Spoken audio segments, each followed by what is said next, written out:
Bueno, para comenzar, ¿no? Quizá adelantando, a nivel interno existe poca regulación concreta o especial de los humedales, así que vamos a comenzar con la regulación que existe a nivel internacional. En primer lugar está la tan conocida Convención Ramsar, que fue firmada en el año 1971, lleva ese nombre porque se firmó en la ciudad de Ramsar, en Irán. Esta convención no protege a la totalidad de los humedales o al humedal como ecosistema en sí, sino que su forma de protección a nivel internacional es que cada estado que se suma, se adhiere a la convención, tiene que elaborar un registro y proponer humedales para su protección internacional. ¿No? La Argentina cuenta actualmente con 23 de estos sitios. La convención fue aprobada en el año 1991 por la Argentina y luego también la Argentina aprobó las enmiendas a través de la ley 25.335. La Convención Ramsar establece que puede haber conferencias de las partes, ¿no? Donde se reúnen los estados, así algo similar a lo que sucede con la Conferencia de las Partes por el Cambio Climático, las COP. Bueno, la Convención de Sitio Ramsar también tiene esa conferencia de partes y ha dictaminado diversas resoluciones muy importantes a la hora de ir generando mandatos normativos internacionales, se conoce como soft law, ¿no? Porque no son normativa con la misma jerarquía que los tratados, pero van generando una conciencia y un estado jurídico sobre el tema, y ha establecido varios informes, dictámenes sobre cambio climático y humedales, sobre lo que tiene que ver las repercusiones de la protección de humedales frente a desastres naturales, la declaración sobre humedales y salud y bienestar, ¿no? Distintos dictámenes que pueden ser utilizados al momento de sostener jurídicamente la defensa de estos ecosistemas. También a nivel internacional se encuentra la Agenda 2030 para el Desarrollo Sostenible de la ONU, aprobada en el año 2015 por 193 estados, y estos objetivos de desarrollo sostenible, que son 17, varios de ellos tienen un mandato directo de protección y conservación de los humedales, otros indirectamente, la protección de los humedales tiende al objetivo o alcanzar estos objetivos de desarrollo. Hay un buen documento que después cuando le pase la documentación hace el enlace entre cada una de las metas de estos objetivos y cómo la protección de humedales está orientado o tiene una faceta de garantizar estos objetivos. Como acá pueden ver, ¿no? Luego un poco más detallado.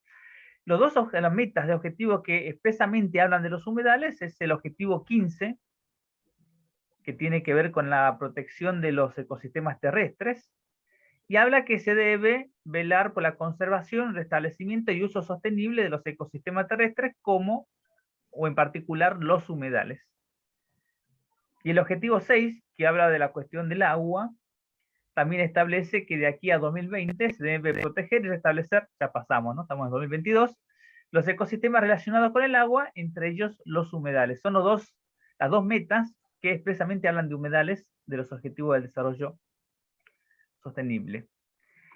A nivel internacional también está el Acuerdo de París sobre el cambio climático, ¿no? Adoptado en el año 2015.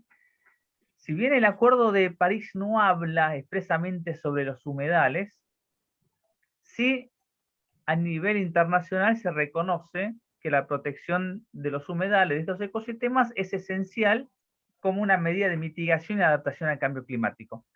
Tan es así que la Argentina, en su propia página de información, establece todas las funciones y por qué es importante conservar los humedales, y entre ellos hace la relación entre el cambio climático y la protección de estos ecosistemas, entre otras funciones sociales y ambientales como la diversidad, proteger la diversidad biológica, amortiguar inundaciones, etcétera, etcétera, que las dos expositoras siguientes seguramente van a profundizar mucho más de por qué debemos defender y proteger los humedales. También a nivel internacional, luego existen otras convenciones que indirectamente, o digamos, no expresamente, pero sí directamente, tienen que ver con la protección de los humedales, ¿no? Entre ellas, la Convención de Protección de la Diversidad Biológica, la Convención de las Naciones Unidas de lucha contra la desertificación, la Convención sobre la conservación de las especies migratorias de animales silvestres. Estas convenciones van abordando situaciones concretas donde la defensa de los humedales tiene mucho que ver. Yendo internamente, no existe una ley de presupuestos mínimos de humedales, como manda la Constitución, que tiene que hablar, leyes de presupuesto mínimo que vayan protegiendo ecosistemas. Bueno, tenemos una ley de presupuesto mínimo de bosques nativos, de glaciares, pero no protección de humedales. Tenemos sí la Ley General del Ambiente, la Ley 25.675, que si bien no habla de humedales concretamente, establece un paradigma muy interesante y valioso en la defensa de los humedales, es que habla de sistemas ecológicos, ¿no? La Ley General del Ambiente establece como mandato y objetivos del Estado de la política ambiental, mantener el equilibrio y la dinámica de los sistemas ecológicos. Y luego, cuando habla el artículo 6 de presupuesto mínimos, dice que también el Estado debe prever las condiciones necesarias para garantizar la dinámica de los sistemas ecológicos y mantener su capacidad de carga. ¿Qué es lo tan importante de que hable de sistemas ecológicos? Porque establece la protección de los humedales con independencia de si su afectación genera un daño a la humanidad o a las personas, ¿no? La Ley General del Ambiente establece la protección de estos sistemas ecológicos por su valor intrínseco, por lo que valen en sí mismos, no porque sean útiles o su daño pueda perjudicar a los seres humanos, ¿no? Con independencia de que haya personas afectadas, la Ley General del Ambiente establece que deben protegerse los sistemas ecológicos. Y esto, la Corte Suprema, justamente en causas relacionadas con el agua, y luego vamos a ver una causa particular sobre humedales, ha interpretado de que cada vez que discutamos sobre el bien ambiental, el bien jurídico colectivo agua, no podemos hablar de un modelo antropocéntrico, que sería la afectación del ambiente, digamos que solo deberíamos proteger el ambiente en el caso que afecte a seres humanos, sino que tenemos que empezar a hablar de un paradigma ecocéntrico. Y la primera vez que realiza esta transformación, ¿no? Que la propia Corte reconoce que en el estado de la crisis climática y de las nuevas normativas, tiene que empezar la Corte a generar una dimensión de discusión en un paradigma distinto, pasando de un modelo antropocéntrico a un modelo ecocéntrico. Y esa sentencia fue en la causa de la provincia de La Pampa contra la provincia de Mendoza, en la sentencia del 1 de diciembre de 2017. Luego de esa sentencia aparece el famoso caso Majul, que trataba sobre la construcción de un emprendimiento inmobiliario sobre un humedal. Y allí la Corte avanza un poco más, ¿no? Sostiene nuevamente que cuando se discute la regulación del agua, y aquí estamos hablando de una cuenca hídrica, por eso la Corte introduce la cuestión del agua, el paradigma tiene que ser el paradigma ecocéntrico o sistémico. Y dice, ¿por qué? Porque la Ley General del Ambiente habla de sistema ecológico. Entonces la propia Ley General del Ambiente, que quizás podría haber tenido un rasgo antropocéntrico, dejó la puerta abierta para que la Corte pueda hacer evolucionar y pueda hacer encajar el paradigma ecocéntrico dentro de la normativa ambiental argentina. Y lo interesante es que estableció dos principios, porque el paradigma antropocéntrico, uno de los principios es el principio pro persona, es decir, ante un conflicto, debate, duda, se tiene que decidir siempre a favor de la dignidad del ser humano, ¿no? y de sus derechos. Bueno, aquí agrega dos principios que son justamente una derivación del paradigma ecocéntrico. El principio indubio pro natura, que la Corte lo define, que dice que en caso de duda todos los procesos deberán ser resueltos de manera tal que favorezcan la protección y conservación del medio ambiente, dando preferencia a las alternativas menos perjudiciales. Y el principio pro agua, ¿no? Entonces, Ambos principios, pro natura y pro agua, la Corte los establece como nuevos principios constitucionales para proteger no solamente el agua en sí, sino sistemas ecológicos donde el agua es preponderante, como es los humedales. Y esta es una causa de humedales, donde aplica por primera vez estos dos principios. De aquí nos lleva a que la Corte, en esta progresividad, ¿no? De hablar de un paradigma ecocéntrico y luego avanzar y hablar de un principio en dubio pro natura, en dubio pro agua, la gran discusión sobre los derechos de la naturaleza, que es el gran cambio de paradigma que está en debate a nivel mundial, principalmente en Latinoamérica, pero no solamente en Latinoamérica, que es dejar de considerar a los sistemas ecológicos como bienes.